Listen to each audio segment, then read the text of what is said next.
여러분 안녕하세요. 이 박사입니다. 오늘은 12월 25일 크리스마스입니다. 여러분들 가정에 행복과 평화로움이 깃들기를 바랍니다. 그런데 저의 일상은 이미 평화가 깨졌습니다. 저희 집 맞은편에 있는 아파트 단지에 이번 질병의 확진자가 나왔네요. 그래서 지금 베이징에 여러 구가 있는데요. 영등포구, 여의도구 하듯이요. 그 구 중에 상당히 큰 구 하나가 완전히 봉쇄가 됐습니다. 그리고 여기서 전양으로 간 사람이 하나 있어서 지금 전양도 지금 난리가 났다고 하고요. 다렌시도 지금 확진자가 나와서 전 시민에 대한 진단을 실시하고 있다고 합니다. 그리고 이제는 영국에서 변이된 바이러스가 나타나고 있죠. 그래서 중국도 영국에서 날아오는 항공편들을 모두 중지시켰습니다. 그래서 저는 지난 1년간 자발적 격리 상태에 있었는데 아무리 봐도 한 1년 더 자발적 격리 상태에 있어야 할지도 모르겠습니다. 이렇게 세상이 뒤숭숭하고 어지러운 때에 여기 중국에선 또 알리바바 사태에 대한 보도가 또 끊이지 않고 있죠. 우선 서방 주류 매체들에서 보도하고 있는 내용을 한번 살펴보겠습니다. 이번 사태를 검토하려면 아마 가장 가까운 시기가 지난 11월 2일이 될 것 같습니다. 이 11월 2일에 중국 금융당국이 마윈을 위시해서 엔트그룹의 최고 경영자들을 불러다가 소환 조사를 한 것이죠. 사실 지금 언론에 회자되고 있는 마윈의 발언, 즉 정부가 원하기만 한다면 우리 알리바바의 어떤 플랫폼도 가져가도 좋다라고 했다는 그 발언은 바로 이 11월 2일 조사 때 했던 내용으로 알려졌습니다. 단지 그것이 이제 언론에 공개된 시기가 최근이었을 뿐이죠. 그렇지만 그 맥락을 해석함에 있어서는 이 시점을 고려해야 될 것 같습니다. 아무튼 이 이야기가 12월 20일에 월스트리트 저널에 보도가 됐는데요. 곧바로 이은 23일에 엔트그룹이 당국의 모든 규제를 철저하게 준수하겠노라고 발표를 했습니다. 그와 동시에 알리바바 그룹은 18세 이하 사용자들에 대한 인터넷 대출 한도를 대폭 줄였죠. 말하자면 정부 당국의 정책에 기꺼이 협조하겠다는 그런 신호를 보낸 것으로 생각이 됩니다. 그렇지만 이번에는 소용이 없었죠. 그 다음날인 12월 24일에 중국 정부는 알리바바를 입건하고 본격적인 조사에 들어갔습니다. 이런 흐름을 보고 있으면 힘없는 민간 기업에게 강력한 중국 당국이 무리한 압박을 행사하고 있는 것으로 보이죠. 그렇긴 해도 서양 언론들의 논조를 보면 비교적 중립을 지키고 있습니다. 그리고 주로 알리바바에 투자한 투자자들의 시선과 일치시켜서 해설을 싣고 있죠. 그리고 어떤 보도는 지금 중국의 민영 대기업들이 밖으로는 미국 정부의 압박을 받고 안으로는 중국 당국의 압박을 받고 있다. 이렇게 보도하기도 했습니다. 언제나 마찬가지지만 모든 일에는 배경이 있는 법이죠.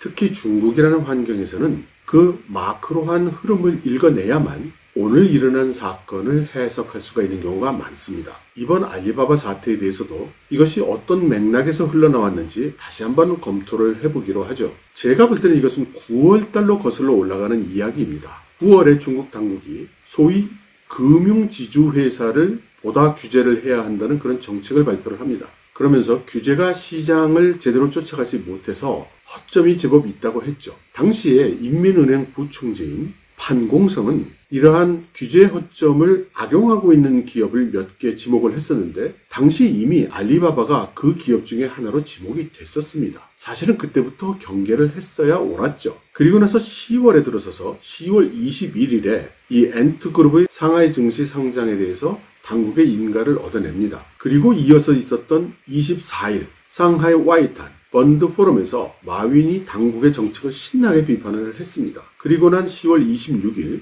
엔트그룹은 IPO 가격을 책정을 했고 싱가포르의 국영투자사인 테마섹 그리고 싱가포르와 아부다비의 국부펀드 기타 대형 중국의 보험사와 뮤추얼펀드 같은 그런 전략적 투자자의 지원을 확보를 합니다. 그리고 나서 10월 30일에 이제 일반 개미 투자자들이 이 엔트그룹의 주식 입찰에 참여를 하게 되죠. 이때 당시 규모가 3조 달러 정도 됐고 이 규모이면 영국의 GDP에 해당된다고 했죠. 하지만 그 다음 날 31일에 류호 부총리가 금융안전개발위원회에서 이 엔토와 같은 핀테크 회사의 급속한 발전이 가져올 리스크에 대한 우려를 표명을 합니다.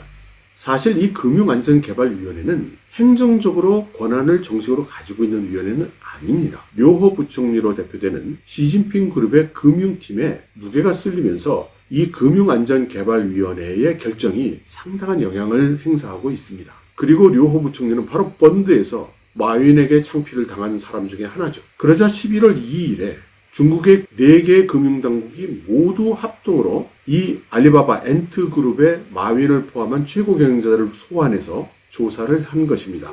같은 날 금융당국은 잠재적인 금융 위험을 억제하고 부채 수준의 상승을 억제하기 위해서 온라인 소액 대출 회사에 대한 엄격한 규제를 발표를 합니다. 그리고 난 다음 날인 11월 3일에 이 엔트파이낸셜의 상하이 IPO를 중단시키죠. 이에 따라서 홍콩 IPO도 같이 동결이 됐습니다. 이제 사단이 난 거죠. 그리고 나서 일주일 후인 11월 10일에 중국 정부는 인터넷 플랫폼 기업에 대한 독점 금지, 반농단 가이드라인 초안을 발표를 합니다. 그리고 나서 잠시 뜸했는데 약 2주가 지난 11월 23일에 알리바바 그룹의 CEO인 장용이 이 인터넷 플랫폼에 대한 금융당국의 감독 강화는 매우 시의적절하고 필요한 것이다. 이렇게 발표를 합니다. 말하자면 알리바바 그룹에서 데미지 컨트롤에 들어간 상태라고 볼 수 있겠죠. 그렇지만 여러분, 제가 전에 말씀드린 것처럼 이미 중앙정치국 상무위원회에서 반농단, 자본의 무질서한 확장 등에 대한 반대 정책을 결정을 했습니다. 그리고 나서 경제공작회의에서도 내년도 주요 정책 중에 하나로 이것이 확정이 됐죠. 이미 사태는 걷잡을 수 없게 된 것입니다. 12월 14일에 중국 당국은 알리바바, 텐센트 등과 같은 대형 인터넷 기업에 대해서 벌금을 부과했습니다. 벌금 규모 자체는 50만 위안으로 그렇게 큰 것은 아니었습니다만 시장에 주는 시그널은 분명한 것이었죠. 그러면서 이 알리바바나 텐센트 같은 인터넷 기업들에 대해서 더 많은 조사를 강화할 것이라고 했습니다. 그리고 나서 앞서 말씀드린 것처럼 12월 23일에 알리바바가 당국의 모든 규제를 철저히 준수하겠습니다 라고 발표를 했음에도 불구하고 그 다음 날인 12월 24일에 알리바바를 정식으로 입건을 한 것이죠. 엔트그룹의 IPO가 중지되고 알리바바에 대한 중국 당국의 신호가 확실해지면서 알리바바와 엔트그룹의 주가는 당연히 곤두박질을 쳤습니다. 이렇게 서방 언론에 보도되고 있는 엔트그룹, 알리바바그룹 이런 이야기를 보고 있으면 강력한 중국 공산당과 그들에게 압박을 받는 민영 대기업 이제 이런 구도가 보이죠. 그렇지만 중국 국내에서 발표되고 있는 언론 보도 그리고 중국의 SNS에서 돌아다니고 있는 여론 이런 것들은 결이 조금 다릅니다. 11월 2일에 중국인민은행, 중국은행보험감독위원회, 중국증권감독관리위원회 국가외환관리국 등 금융당국 모두가 연합으로 마윈, 징센동, 후샤오밍 이런 알리바바 그룹의 최고 경영진을 소환 조사를 했을 때 중국 인민들은 대체로 알리바바 쪽의 최고 경영진들의 편에 쓴 게 아니라 중국 정부의 편을 드는 사람들이 많았습니다. 제가 사실 여러 번 말씀을 드렸었는데요.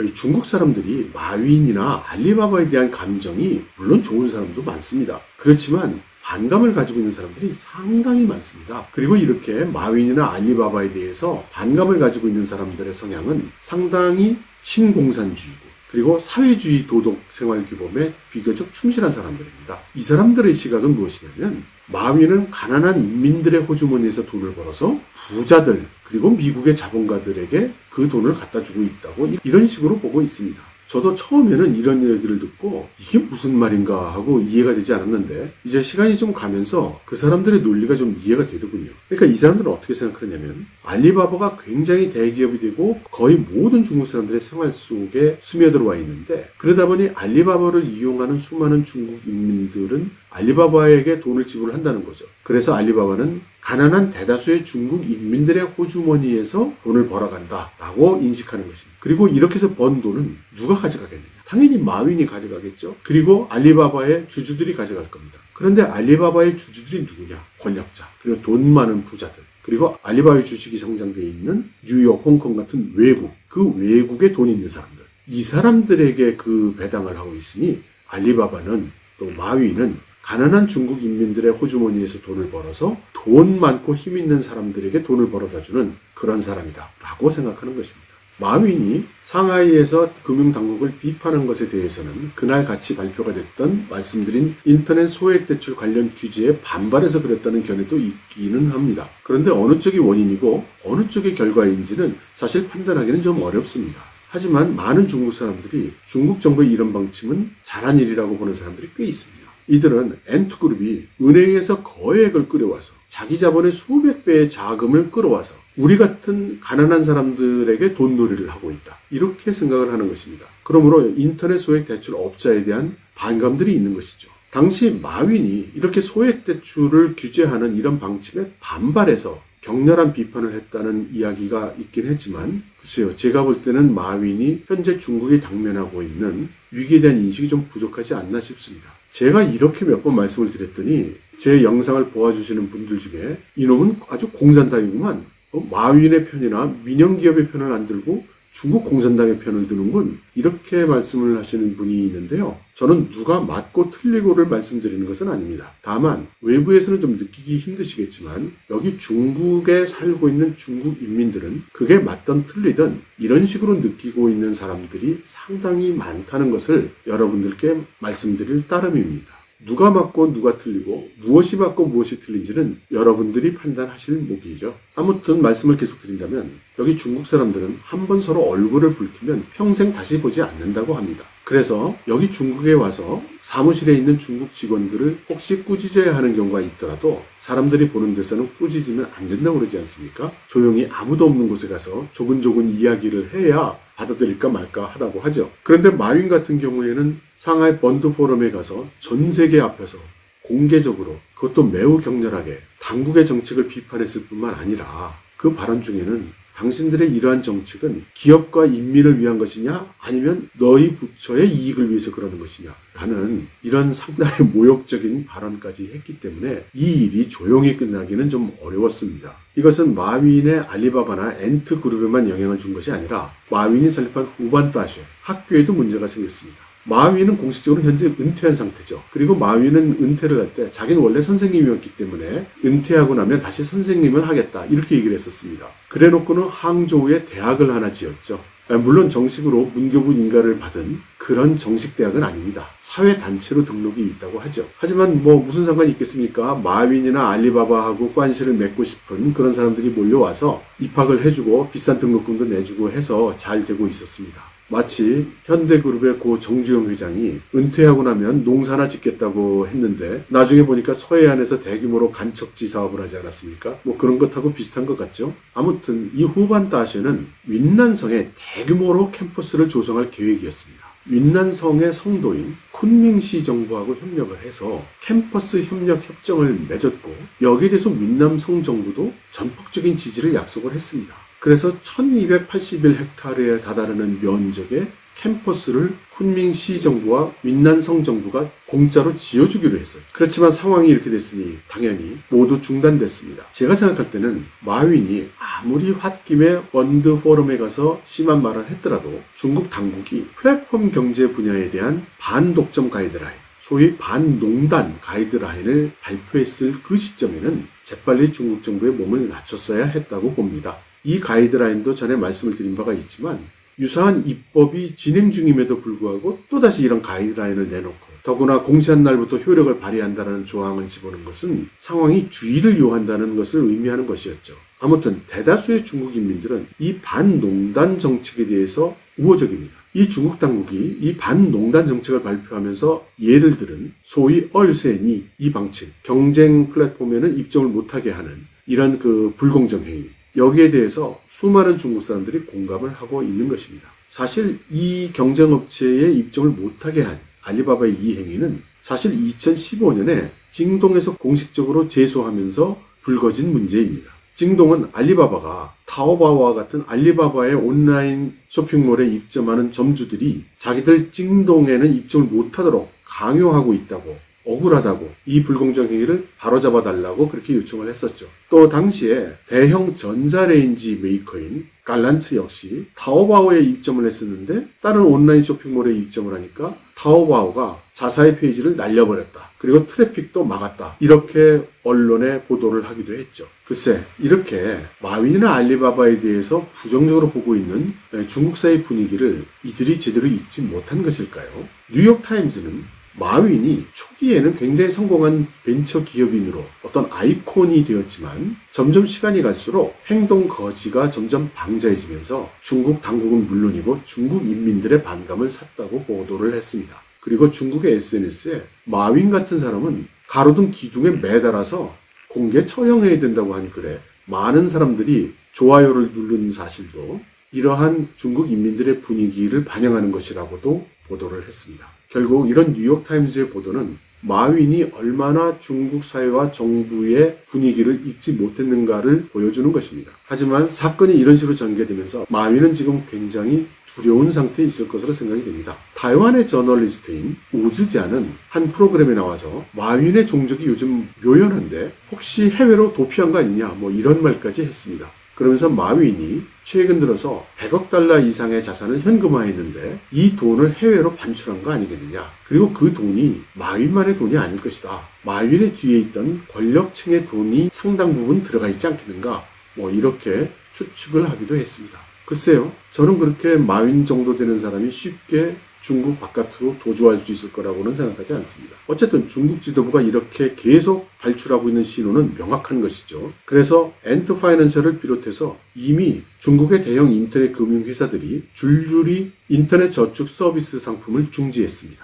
중국 지도부의 의사가 명확해진 이상 이에 거스를 수 있는 중국 기업은 존재할 수가 없겠죠. 12월 23일에는 중국의 대표적인 고급술로 유명한 괭이조 마오타이가 자사 주식의 지분 4%를 무상으로 괭이조 성의 국유기업에게 주겠다고 발표를 했습니다. 재미있는 것은 마오타이가 이렇게 자사 지분을 국유기업에 헌납을 하니까 마오타이사의 주가가 올라간 것입니다. 물론 시간이 흐른 후에 다시 내려오기는 했습니다만 이것이 시장의 반응인 것입니다. 중국 정부에 거스르지 않는다는 태도를 확실하게 보여주니까 주식시장에서 주가가 올라가는 이제 그런 현상이 나타나는 것이죠. 아무튼 중국 당국이 중국의 민영 대기업에 대해서 이런 식으로 옥죄한다든지 통제하는 것은 당연히 가능하고도 남을 것입니다. 하지만 엔트 파이낸셜의 IPO 중지 그리고 유니콘 기업들에 대한 이런 강력한 통제 이런 것들이 향후 중국에 투자하는 외국 자본에게 어떤 영향을 줄지가 문제가 될 수 있을 것입니다.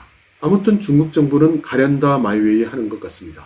24일에 인민은행 부행장인 판공성은 채권 시장에서의 위법 행위에 대해서 무관용 원칙을 적용하겠다고 또 발표를 했습니다. 제가 볼 때는 중국 당국의 이런 식의 과감한 행보는 양날의 칼입니다. 의도한 대로 잘 진행이 되면 중국이 현재 면臨하고 있는 여러 가지 리스크를 잘 헤쳐나갈 수단이 될 수도 있겠고 자칫 잘못하는 경우에는 중국에 투자해 놓은 그리고 앞으로 투자할지 모를 외국 자본들의 향방에 부정적인 영향을 줄 가능성도 충분히 있기 때문입니다. 여러분 들어주셔서 감사합니다.